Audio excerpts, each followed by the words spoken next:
The courthouse hallway buzzed with activity as people rushed back and forth, some looking worried, others just bored. Among them stood Michael, a man who never thought he'd find himself here on his day off. 15 years with the United States Secret Service had taught him patience, but today was testing his limits. He checked his watch again, already an hour behind schedule, and his case hadn't even been called. He tried explaining to his supervisor that he needed the morning off for this ridiculous traffic ticket, but duty calls were unpredictable in his line of work.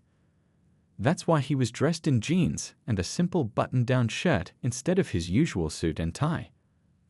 "Can't believe I'm wasting my day off on this," he muttered, shifting his weight from one foot to another.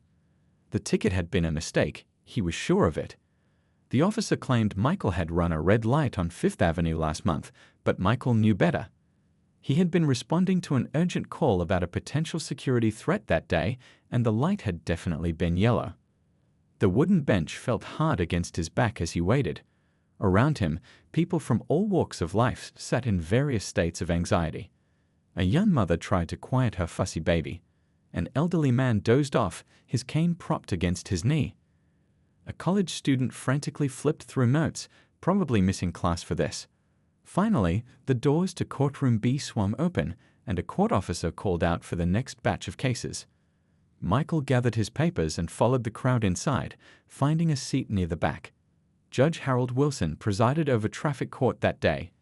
Everyone in the county knew about Judge Wilson, his reputation for being strict, quick to make judgments, and sometimes unnecessarily harsh preceded him. Some even called him Hurricane Harold behind his back because of how he stormed through cases, rarely giving people a chance to fully explain themselves. The judge was a tall, thin man with silver hair and reading glasses that he constantly pushed up his nose. He looked bored as he called case after case, barely making eye contact with anyone standing before him. $25 fine, next case. Guilty, $50 fine, next case. Case dismissed, next case. Each judgment came rapidly, like a machine gun firing decisions. Most people didn't even get to finish their first sentence before the judge made his ruling. 3 hours into the session, Michael's name was finally called. He straightened his shoulders and walked down the center aisle, stopping at the defendant's table. The fluorescent lights hummed overhead, making the already tense atmosphere feel even more uncomfortable. "Your Honor, I'd like to explain the circumstances of this citation," Michael began, his voice clear and professional. Judge Wilson glanced up from his papers, seeming surprised by Michael's articulate tone. A small, dismissive smile tugged at the corner of his mouth. "Let me guess," the judge interrupted, leaning back in his chair. "You weren't speeding, the light wasn't red, and the officer made a mistake." A few chuckles rippled through the courtroom. The judge's smile widened, clearly enjoying his own joke. Michael took a deep breath. "With all due respect, Your Honor, I was responding to a work emergency when—" "We all have emergencies, don't we?" Judge Wilson cut in again. "My emergency is getting through this docket before lunchtime." More laughter erupted, louder this time. Even the court bailiff cracked a smile.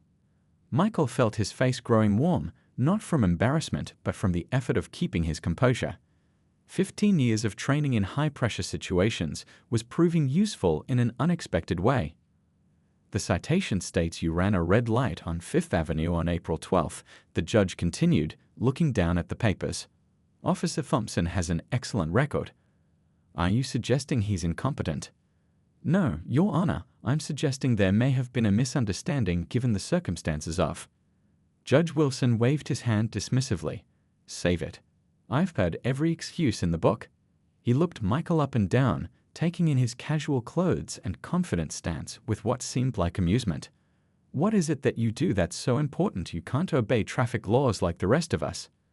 The courtroom grew quiet, waiting for Michael's answer. Little did they know, his response would change everything about that ordinary Tuesday morning in traffic court. The question hung in the air. Michael took a deep breath before answering, but Judge Wilson didn't actually wait for his response. "Let me guess," the judge continued with a smirk. "You're some kind of big-shot businessman who thinks his meetings are more important than public safety." Michael opened his mouth to speak, but the judge raised his hand to silence him. "Or maybe you're a doctor rushing to save lives? Though most doctors I know can afford better clothes." Judge Wilson's eyes flickered over Michael's casual attire, and a few more chuckles rippled through the courtroom. The court clerk didn't even bother hiding her smile.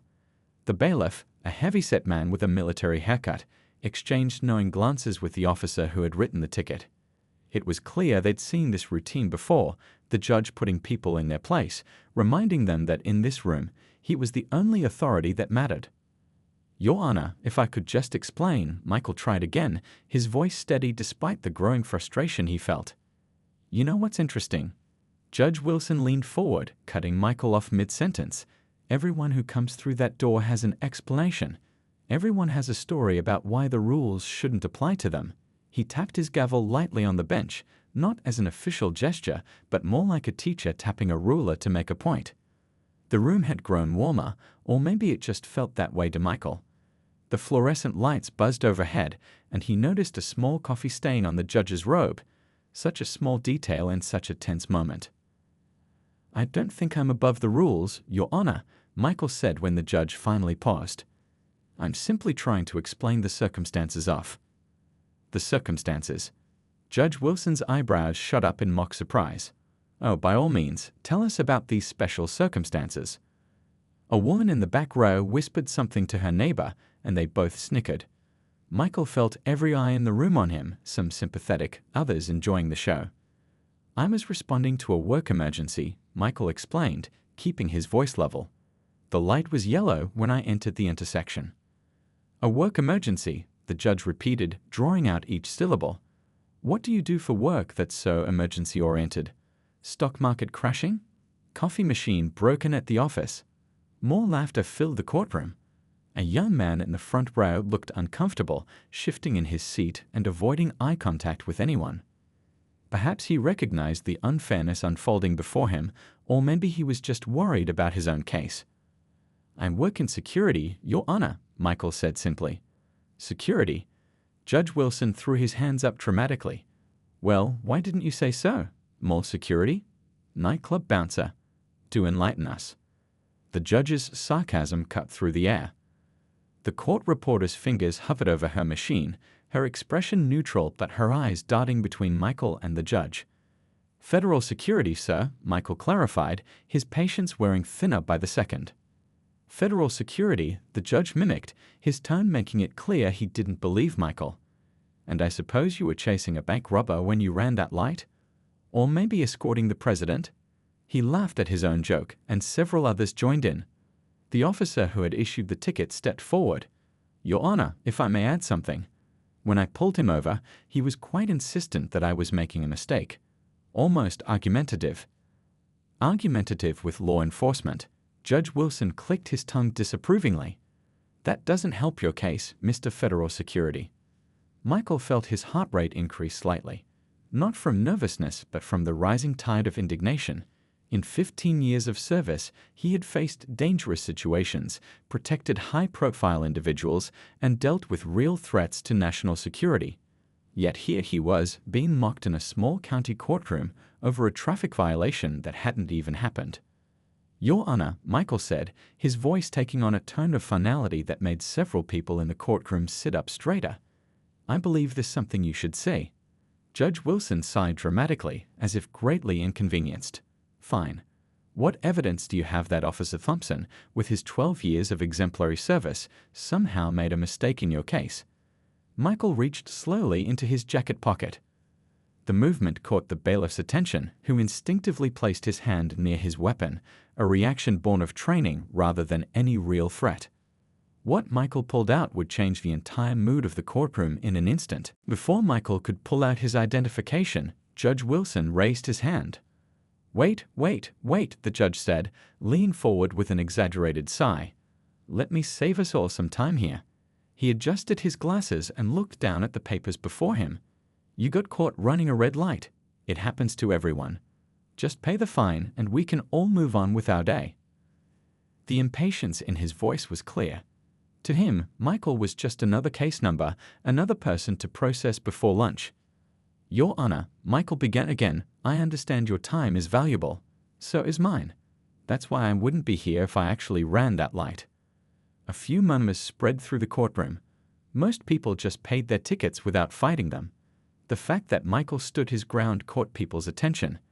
Judge Wilson leaned back in his chair and folded his arms. You know, I've been doing this job for 23 years. 23 years of people telling me they didn't do what the officer said they did. He looked around the courtroom as if seeking approval from the audience. Do you know how many were telling the truth? He paused for effect, holding up a circle with his thumb and index finger. 0. Several people chuckled. The bailiff didn't even try to hide his smirk. Now, I don't know what kind of federal security job you think gives you the right to ignore traffic laws, the judge continued, making air quotes with his fingers around the words federal security. But in my courtroom, everyone follows the same rules. Michael stood perfectly still, his face a mask of professionalism that hid the storm brewing inside. 15 years of training had taught him to keep cool under pressure, but this was testing his limits. I respect the law, Your Honor, Michael replied. That's why I've dedicated my career to upholding it. Oh, so now you're a law enforcement officer? Judge Wilson laughed. Next you'll tell me you work for the FBI or something equally impressive. The court clerk snickered, and the officer who wrote the ticket whispered something to the bailiff. Judge Wilson wasn't done. Tell me, what's so important about your job that you think you can speed through red lights whenever you feel like it? Do you protect celebrities? Chase bad guys? His tone was mocking, each question dripping with sarcasm. An older woman in the back row frowned, clearly uncomfortable with the judge's behavior. A young man in a suit shifted in his seat, checking his watch anxiously. I protect people, yes, Michael answered simply. He protects people, Judge Wilson announced to the courtroom theatrically. Well, ladies and gentlemen, we have a real-life superhero in our court today. He gestured toward Michael as if presenting an exhibit. Several people laughed, though the laughter seemed more obligatory than genuine. The joke was wearing thin, even for those who initially found it amusing. Michael felt a tension headache beginning to form behind his eyes. The childish display was wearing on him, but he maintained his composure. He'd faced worse, much worse, in his career. Your Honor, he said, his voice taking on a tone of quiet authority that made a few people sit up straighter. I think there's been a misunderstanding. The only misunderstanding, Judge Wilson interrupted, is you thinking that this court has nothing better to do than listen to elaborate excuses. He picked up his gavel. The fine is $100. Pay the clerk on your way out. Michael didn't move. Did you hear me? The judge asked, his voice hardening. I said we're done here. With all due respect, Your Honor, we're not. Michael's voice remained calm but firm. You haven't allowed me to present my evidence. The courtroom fell silent. No one spoke to Judge Wilson that way, not if they wanted to avoid a contempt charge. The judge's face reddened slightly. Evidence? You have 5 seconds to present this so-called evidence before I find you in contempt. Gladly, Michael replied.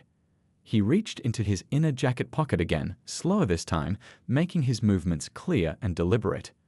The bailiff tensed, his hand instinctively moving closer to his weapon. The room seemed to hold its collective breath. Michael pulled out a small leather wallet. With practiced precision, he flipped it open to reveal a gold badge and identification card. As I was trying to explain, Michael said, his voice clear in the suddenly silent courtroom, I'm Special Agent Michael Thomas, United States Secret Service. Time seemed to stop in the courtroom. The golden badge gleamed under the fluorescent lights, its official emblem unmistakable. For 3 long seconds, nobody moved. Nobody spoke. The only sound was the soft hum of the air conditioning and the distant ring of a phone from another room. Judge Wilson's face transformed in slow motion. The smug smile vanished first, replaced by a slight parting of the lips. His eyebrows, which had been raised in mockery, now shot up in genuine surprise. The color drained from his face until he looked almost gray under the harsh lighting. United States Secret Service, Michael repeated, holding the badge steady so everyone could see it clearly. A whisper rippled through the courtroom like a breeze through tall grass. Someone in the back row let out a low whistle. The court clerk's pen dropped to her desk with a small clatter. The officer who had written the ticket straightened his posture unconsciously, a reflex when confronted with a fellow law enforcement official, especially one from a federal agency. Judge Wilson started, then stopped. For perhaps the first time in his career, words failed him. He cleared his throat and adjusted his glasses, buying time to regain his composure. Michael kept his expression neutral, neither triumphant nor angry. This wasn't about scoring points or embarrassing anyone. It was about the truth. As I was trying to explain, Michael continued calmly. On April 12th, I was responding to a security alert concerning a protectee. He didn't elaborate further. He didn't need to. Everyone knew the Secret Service protected high-ranking government officials and visiting foreign dignitaries. The light was yellow when I entered the intersection on 5th Avenue. I was not speeding, but I was focused on reaching my destination as quickly and safely as possible. The bailiff, who had been smirking just moments ago, now looked at Michael with newfound respect, maybe even a hint of awe. Judge Wilson fumbled with the papers before him, nearly knocking over his water glass in the process. "I see," he said, his voice noticeably softer than before. "Agent Thomas, why didn't you identify yourself to Officer Rivera when he pulled you over?" A fair question, and one Michael had anticipated. "I did inform the officer that I was responding to an urgent matter," Michael explained. "However, I was not at liberty to disclose the nature of that response at that time due to security protocols. When he insisted on issuing the citation, I accepted it knowing I could clarify the situation in court." What Michael didn't say was that arguing with a local police officer on the side of the road wasn't worth the time it would have taken, not when he had more pressing matters to attend to. An older man sitting in the gallery nodded in understanding. A woman whispered to her friend, both of them looking at Michael with newfound interest. The atmosphere in the room had shifted completely, as if someone had flipped a switch. "I see," Judge Wilson said again, shuffling papers that didn't need shuffling. "Well, this certainly puts things in a different light." He looked at Officer Rivera, who stood awkwardly by the wall. "Officer, do you have anything to add?" Officer Rivera cleared his throat. "Your Honor, I don't recall the defendant identifying himself as a federal agent." He sounded less confident now, perhaps questioning his own memory of the event. "I didn't," Michael confirmed. "As I said, I was responding to an active situation and needed to resume my duties as quickly as possible." Judge Wilson nodded slowly, his earlier arrogance replaced by something that looked almost like embarrassment. His eyes darted around the courtroom, taking in the faces watching him, judging how he would handle this unexpected turn of events. "Well," he said finally, attempting to regain control of the situation, "this is unusual." He took a deep breath and adjusted his robe, a gesture that seemed more about giving himself time to think than fixing his appearance. "Agent Thomas, would you approach the bench, please?" Judge Wilson's tone was remarkably different now, respectful, almost deferential. Michael nodded and walked forward. The bailiff, who had been watching Michael as if he might be a threat just minutes ago, now stepped aside with something close to deference. As Michael approached the bench, he caught glimpses of the other waiting defendants. Some looked amused, others vindicated, as if they were enjoying seeing the judge taken down a notch. A few just looked confused by the sudden change in atmosphere. Little did they know that the most significant part of this encounter was yet to come. Michael stepped up to the bench, close enough now that the judge could speak without the entire courtroom hearing. The court reporter moved her chair slightly closer, ready to record their conversation. "Not you," Judge Wilson said to her quickly, waving her back.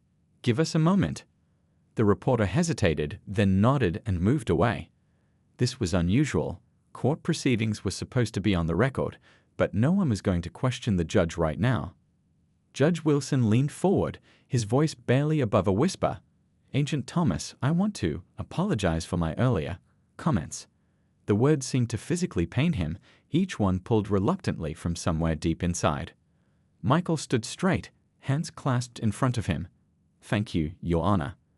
The judge glanced around the courtroom, clearly aware that every eye was on them, that people were straining to hear what was being said. "I had no way of knowing your position," he continued, a hint of defensiveness creeping into his tone. "That's true," Michael acknowledged. "You didn't." He could have left it at that, accepted the apology, and moved on. Case dismissed, everyone goes home. But something made him continue. "But with respect, Your Honor, my position shouldn't matter." Judge Wilson blinked rapidly, caught off guard. "Excuse me?" "My job shouldn't determine how I'm treated in this courtroom," Michael explained, keeping his voice low but firm. or how anyone is treated. The judge's face flushed slightly. I treat everyone fairly. You mocked me, Michael interrupted, surprising even himself with his boldness. You laughed at me. You encouraged others to laugh. You didn't let me finish a single sentence. Judge Wilson swallowed hard, his Adam's apple bobbing visibly. In the gallery, people were whispering to each other, wondering what was being said in this hushed conversation. Would you have done the same if I'd walked in wearing a suit? Michael asked. Or if I looked different? The question hung in the air between them. They both knew what Michael was really asking.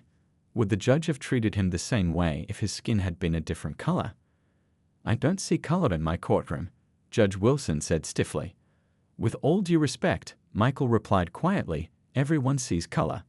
The question is whether we let it affect our judgment.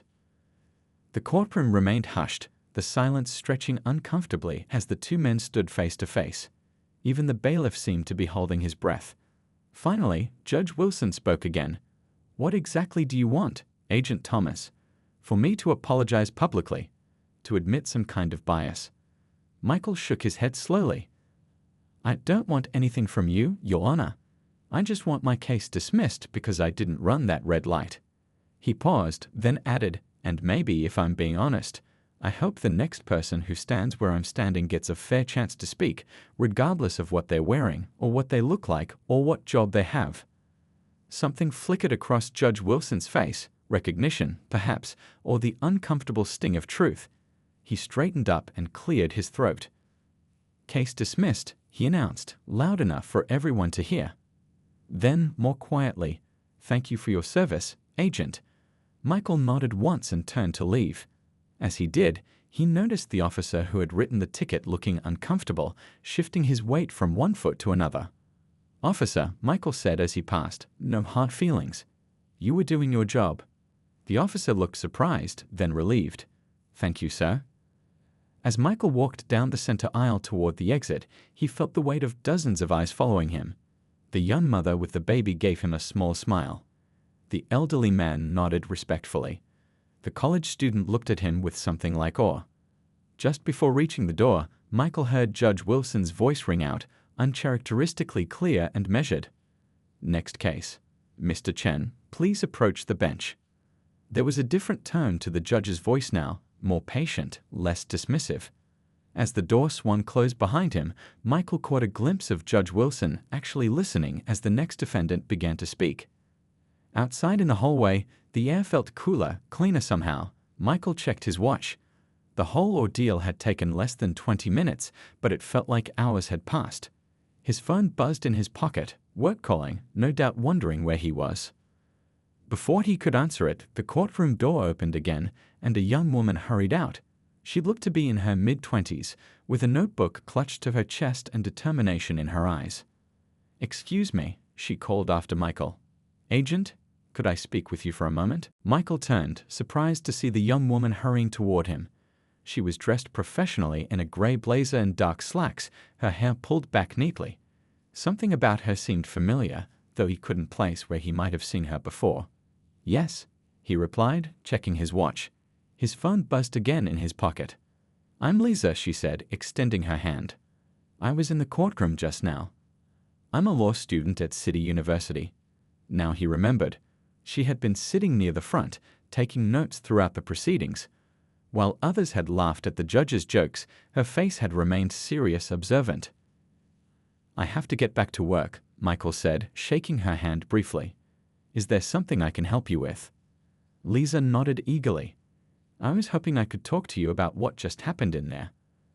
I've been observing Judge Wilson's court for my thesis on judicial bias in the local system. Michael raised an eyebrow. Your thesis? Yes, she explained, her words coming faster now. I've been sitting in his courtroom 3 days a week for the past 2 months, documenting how he treats different defendants. She clutched her notebook tighter. I've never seen anyone stand up to him like that. A middle-aged man in a business suit walked past them, glancing at Michael with newfound respect. Word had already spread about what happened inside. Michael's phone buzzed a third time. He pulled it out and checked the message. I really need to go, he said, already stepping toward the exit. Please, Lisa said, keeping pace beside him. Just 5 minutes. What you did in there, calling out that behavior, it's exactly what my research is about. Something in her voice made Michael pause. The earnestness, the urgency. He'd heard that tone before from young agents just starting their careers, passionate about making a difference. 5 minutes, he agreed, moving toward a quieter corner of the hallway. But I need to make this call first. Lisa nodded and stepped back respectfully while Michael returned the call from work. The conversation was brief. Yes, he was fine. Yes, he'd be in soon. No, there were no complications. When he finished, Lisa was waiting patiently, her notebook open to a fresh page. I'm not going to be quoted in any papers, Michael clarified. No names, she promised. Just your observations and experience. I've documented 47 cases in Judge Wilson's court, and I've noticed some troubling patterns.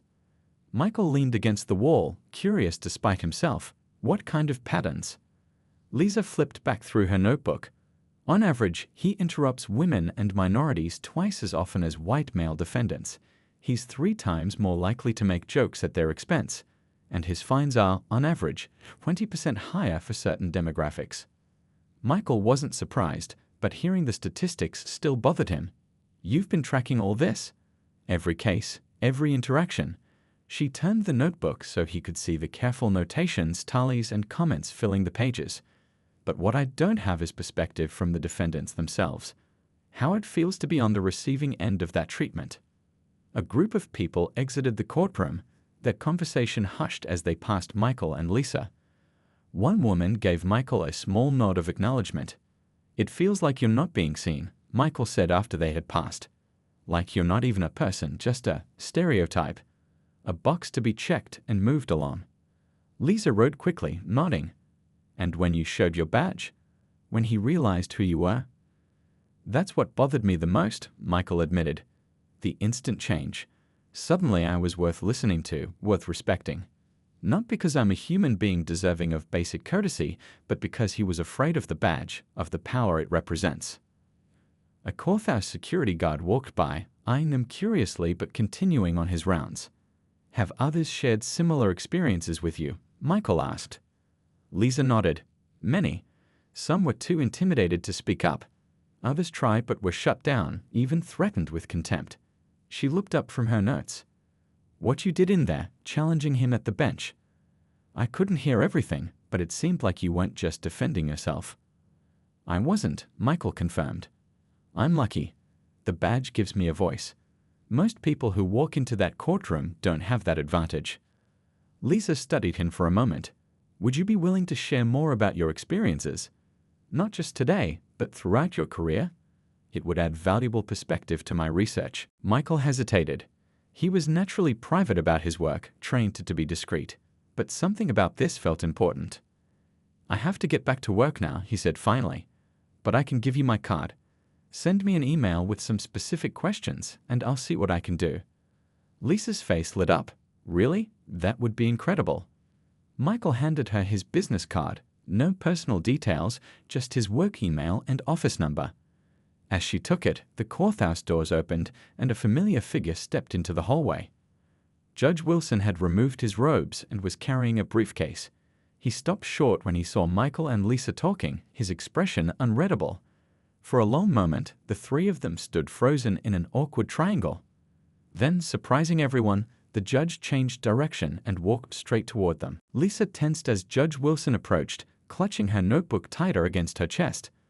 Michael straightened up slightly but remained calm, his years of training kicking in automatically.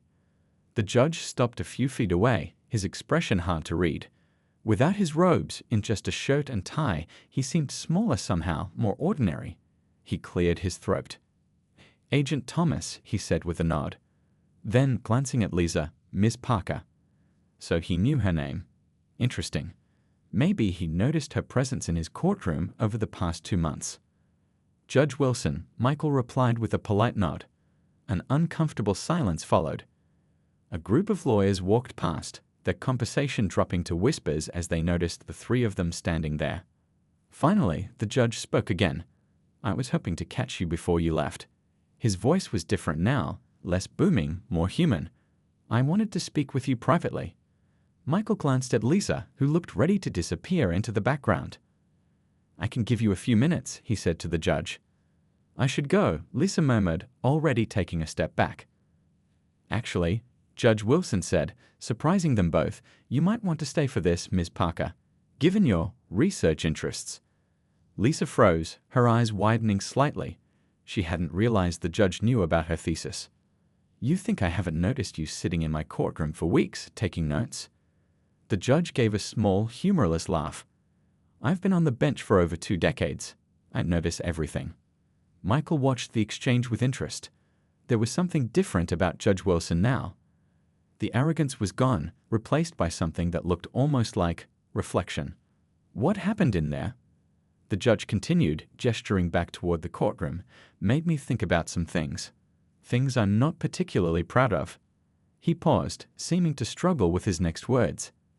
This was clearly difficult for him. "I've presided over thousands of cases. After a while, you start to categorize people, make assumptions. It becomes a kind of shorthand." He looked directly at Michael. "What you said at the bench about how I might have treated you differently if you'd looked different or been dressed differently, that hit home." Lisa had opened her notebook again and was writing quickly. "Ms. Parker," the judge said, "your thesis. It's about bias in the judicial system, isn't it?" Lisa looked up, caught off guard. "Yes, Your Honor. Specifically, patterns of treatment in local courts based on race, gender, and socioeconomic factors." Judge Wilson nodded slowly. "I'd like to read it when you're finished." And he hesitated. "I'd like to offer my courtroom as a case study, with full cooperation."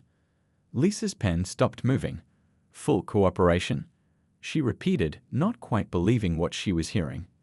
"Access to records, permission to interview staff, and my commitment to implement whatever reasonable recommendations come from your research." He straightened his tie, a nervous gesture. "If we're going to have a justice system worthy of the name, we need to face our shortcomings head-on." Michael watched this transformation with a mixture of surprise and respect. It wasn't often that people in positions of power acknowledged their mistakes so openly. "That's generous of you, Your Honor," he said carefully. "It's not generosity," the judge replied. "It's necessity." He looked tired suddenly, the weight of 23 years on the bench showing in the lines around his eyes. "What happened today made me realize I've been on autopilot for too long. Seeing without seeing, hearing without listening." A courthouse clerk hurried past with a stack of files, momentarily distracting them. "Agent Thomas," Judge Wilson continued when they were alone again, "you could have made a formal complaint about my behavior. It would have been justified. Instead, you chose to speak truth directly to me, person to person." He extended his hand. "I won't forget that lesson." Michael hesitated only briefly before shaking the judge's hand. "We all have lessons to learn," he said simply. Lisa watched this exchange with undisguised fascination, her pen moving again across the page. "I should get back to work," Michael said, checking his watch. His phone had buzzed twice more during their conversation. "Of course," the judge nodded. "Thank you for your time and your service." As Michael turned to leave, Lisa called after him. "I'll email you those questions we discussed." Michael raised a hand in acknowledgement and pushed through the heavy courthouse doors into the bright afternoon sunlight. The day had taken an unexpected turn, but perhaps something good would come of it. 3 months later, Michael received an official-looking envelope in his office mail. Inside was a printed copy of Lisa's completed thesis, along with a handwritten note. "Thought you'd like to see the final product. Judge Wilson has already implemented 4 of my 7 recommendations, including mandatory bias training for all court staff and a new system for tracking disparities in sentencing." He mentions our courthouse encounter in his staff meetings as a turning point. "Sometimes the most powerful changes start with one person willing to speak truth. Thank you for being that person, Lisa." Michael smiled as he flipped through the pages. His name wasn't mentioned, as promised, but his influence was there, woven into the story of a justice system slowly, imperfectly, but genuinely working to become better. He tucked the thesis into his bag to read later. For now, Judy called. There were people counting on him to do his job with the same integrity and courage he'd shown that day in court, seeing people as they truly were, not as they appeared to be.